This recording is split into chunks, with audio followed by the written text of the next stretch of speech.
그만큼 사람들은 타인한테 별로 관심이 없어요. 그래서 우리가 잘하는 거, 우리가 열심히 한 것들을 적극적으로 알려야 됩니다. 우리가 알리지 않으면 아무도 알아주지 않아요.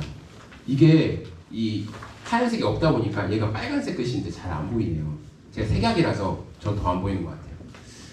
알리지 않으면 아무도 알아주지 않습니다. 우리가 일하는 거, 우리의 성과, 우리가 잘하는 거 알아주라고 말하지 않는 이상 아무도 알아주지 않아요. 공공기관의 특징이 뭐냐면 일을 진짜 잘하고 열심히 하는 친구가 있어요. 그럼 그 친구 어떻게 되죠?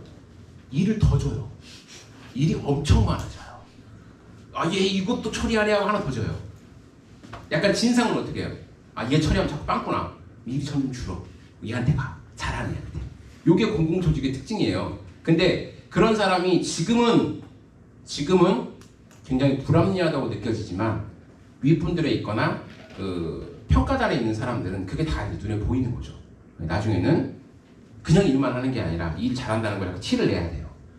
부장님 저 이번에 이 사람 것까지 2배 했어요 라는 말을 해야지만 알아요.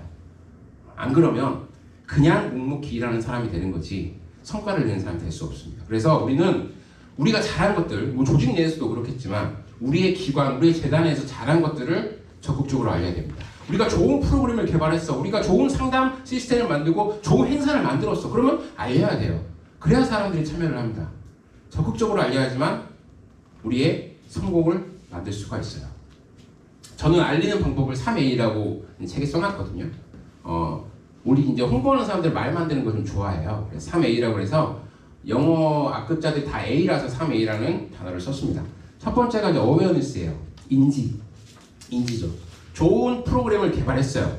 그럼 이 프로그램을 내 전자결제 문서에만 갖고 있으면 안 되겠죠. 우리 부장만 하면 안 되겠죠. 그래서 어디든 올려야 될 거 아니에요. 물론 그게 유료 광고가 들어가는 TV나 라디오나 뭐 유튜브나 페이스북 같은 데 하면 더 좋겠죠. 근데 그렇지 않더라도 어느 정도 우리 홈페이지라든지 아니면 우리 자체 SNS라든지 이런 데라도 올려야지 노출이 될 거 아니에요. 이게 가장 첫 번째예요. 홍보나 마케팅은 첫 번째가 노출입니다.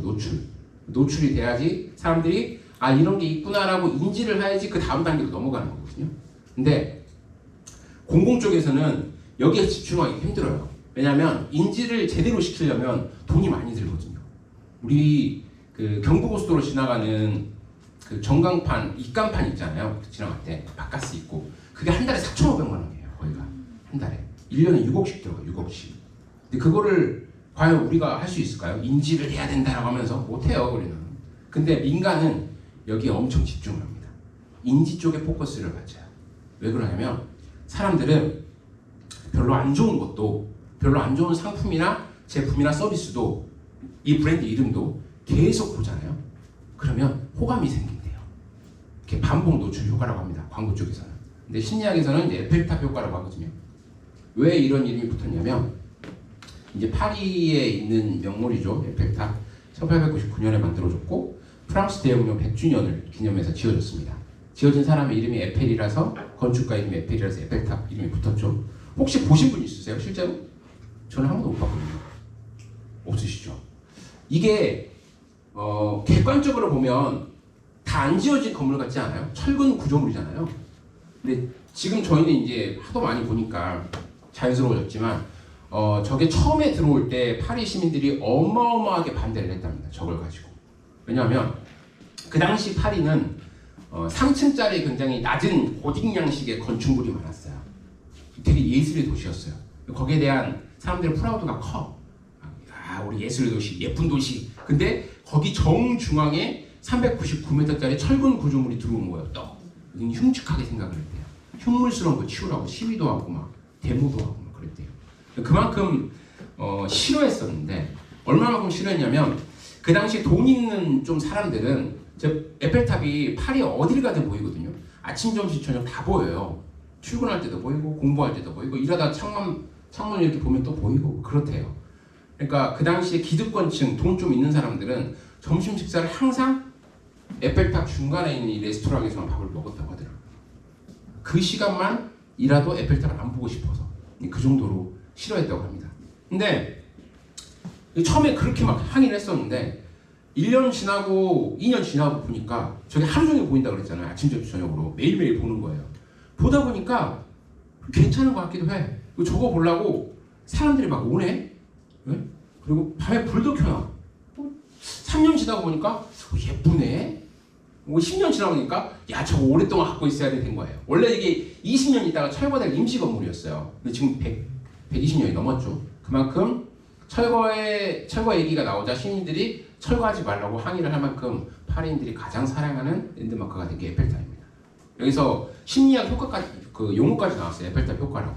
반복적으로 사람들이 뭔가 노출이 되면 사람들은 그것에 대한 호감을 느끼고 그것에 애정이 생긴다는 그런 이론입니다.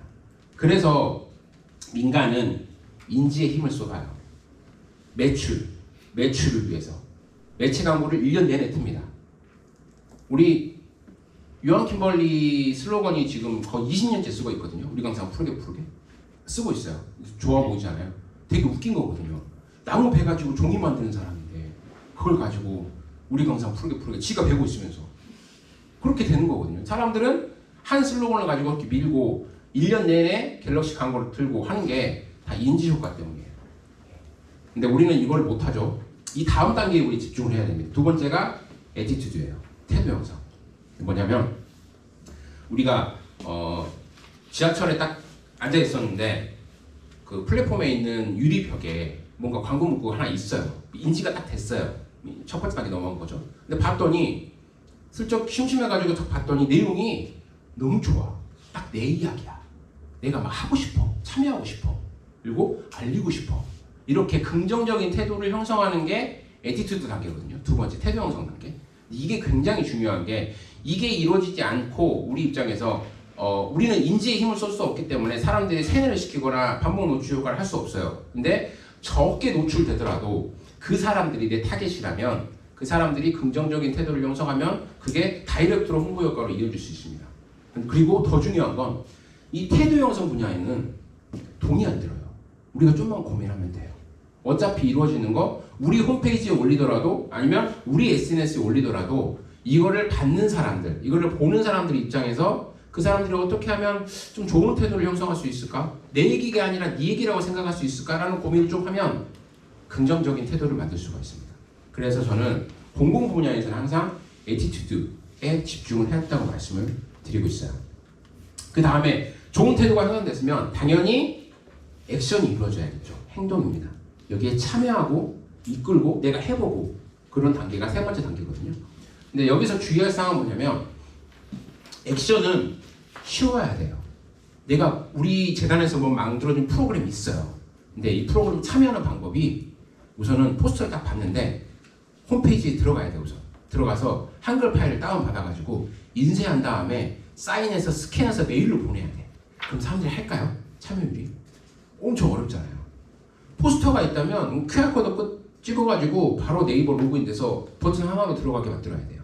사람들이 뭔가 여기서 좋은 태도가 만들어졌다면 거기서 여기까지 오는 단계를 굉장히 짧게 만들어야 된다는 거죠. 쉽게 참여할 수 있게. 그렇게 하지만 사람들이 우리의 공공홍보에 참여하고 이끌고 해볼 수 있는 거예요. 여기서 한번 더 나아가면 행동에서 한번 더 나아가면 이제 바이럴이 이루어지는 거거든요. 어떤 거냐면 내가 너무 좋아. 이거 나 해볼 거야. 근데 나만 알기 아까워. 그 정도로 좋아. 그러면 내 옆집 아줌마한테도 알리고 싶고 내 단톡방에도 좀 올리고 싶고 내 친척들한테도 알리고 싶어. 근데 그 퍼나르는 방식이 캡처해가지고 다운받아가지고 사진 첨부해서 보내는 거야. 그럼 너무 번거롭잖아요. 이 방법도 굉장히 쉬워야 돼요. 퍼나르기가 쉬워야 돼요. 한 사례를 이 행동 유발을 잘하는 게 저희 기관에서 베스트로 꼽는 게 하나 있는데 뭐냐면 저희 기관이 전국 시군구에 있어요. 울릉도에도 저희 지사가 있습니다. 네, 본사는 서울에 있다가 지금 전국으로 내려왔고 전국 시군구에 다 있어서 매일매일 측량을 하는 다른 사람들이 저희 기관이거든요. 근데 그 사람들이 점심을 사 먹어야 될 거 아니에요. 근데 지역에서 이제 근무를 항상 하시니까 다니는 식당들이 딱 정해져 있는 거예요. 네, 다니는 식당들. 여러 군데 가봤는데 맛이 별로 없어. 근데 여기는 가성비 괜찮아. 여기만 가는 거야. 그 지역마다 가는 식당들이 딱 정해져 있어요. 그래서 저희가 2013년에 그런 식당들을 모아가지고 책자를 낸 적이 있어요. 맛집 책자를. 땅 이야기, 맛 이야기라는 책자인데 저희 기관이 그 당시에는 네이버 실시간 검색이 있었습니다. 지금 없어졌는데 저희 기관 이름이 그 당시에는 대한지적공사였어요. 한 번도 네이버 실시간 검색 10위권 안에 오른 적이 없거든요. 땅 이야기 만 이야기의 책이 나왔고 1위를 찍었어요. 그만큼 인기가 좋았던 책입니다. 근데 책이라는 게 발간되고 얼마 지나면 사실 잘 몰라요. 인기가 사그라들어요. 근데 이건 거의 2년 가까이 계속 돌았어요. 어떻게 돌았냐면 이 당시 담당자가 이 액션을 엄청 쉽게 만든 거예요. 책이라는 게 PDF로 만들어가지고 파일을 갖고 있으면 그게 확산이 잘 안 되거든요. 파일이 무겁기 때문에. 근데 이 담당자가 요거를 리스트를 그 메모장으로 옮겨가지고 다 리스트업을 쭉 했어요. 간단하게 주요 정보만. 그래서 그거를 카톡으로 몇 명한테 공유하기 시작했어요. 그 사람들이 그거를 퍼나르다 보니까 그 1년, 2년 계속 번지는 거예요. 그래갖고 이 다음 때 사장님이 바뀌었거든요. 중간에.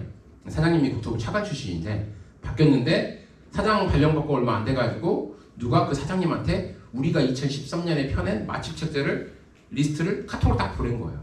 그래서 홍보처 불러가 이거 뭐냐? 그랬더니 이거 언제 한 겁니다. 잘하고 있구만. 그 인정을 딱 받은 거죠. 그 대가리한테 인정받으면 끝이거든요. 우리가 유튜브를 100만, 200만 찍어봤자 별로 안 좋아요. 윗분들은. 우리 대가리는 조선일보에 대는 걸 제일 좋아합니다. 그게 최고인 거예요. 사장님한테 카톡이 왔다? 끝난 거야. 그래서 엄청 인정을 받았습니다. 그게 하나의 효과죠. 그 담당자는 이걸 노린 거예요. 어떻게 하면 이거 쉽게 좀 퍼질 수 있을까라는 생각을 해서 압축해가지고 카톡을 돌린 거죠. 그래서 우리는 공공홍보는 이렇게 3A로 이루어지는데 인지를 노릴 수는 없으니까 우리는 태도 형성을 가장 중심적으로, 이거는 뭐냐면 핵심 메시지를 어떻게 줄 거냐는 의미예요.